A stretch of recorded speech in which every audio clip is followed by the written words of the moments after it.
Carmen Sama traitée de prostituée par les internautes. La veuve de DJ Arafat réagit enfin. Pour plus de détails après le générique. Avant de commencer, n'oubliez pas de vous abonner et d'activer la cloche de notification car cela va vous permettre de ne plus manquer à nos prochaines vidéos. C'est parti!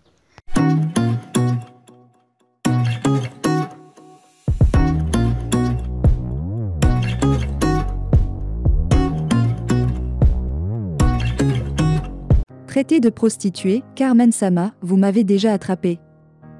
Régulièrement traitée de prostituée, la veuve de DJ Arafat, Carmen Sama, a craché ses vérités à ses détracteurs. Carmen Sama, le jour, vous allez m'attraper dans le lit de quelqu'un, je ne vais pas discuter. La belle Yaoumariz Carmen alias Carmen Sama a eu le mérite d'avoir gagné le cœur du big boss de la Eurogang, Ange Didier ou alias DJ Arafat qui avait même prévu de faire d'elle son épouse.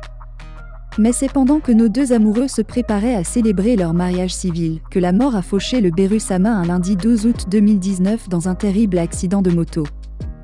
Dépitée, Carmen Sama avait même failli mettre un terme à sa vie.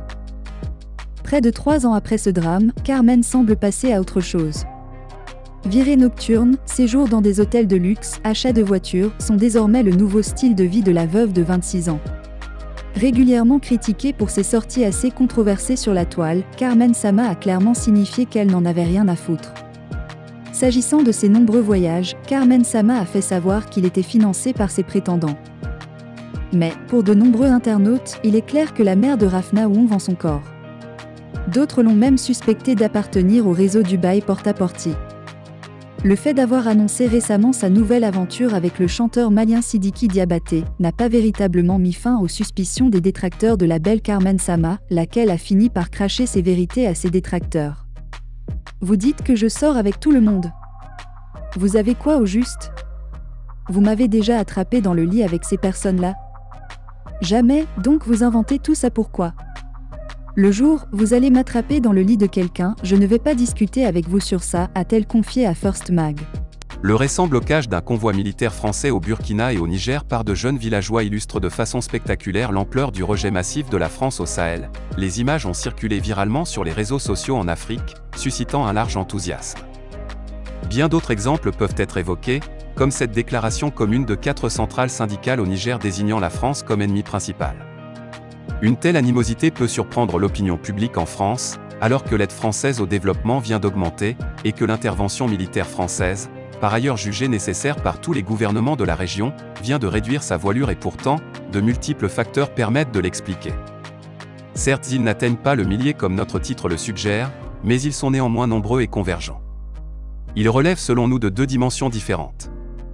Un premier ensemble relève de causes historiques, proches et lointaines, et repose pour essentiel sur des faits attestés, à propos desquels une argumentation rationnelle, anti-française, peut se déployer.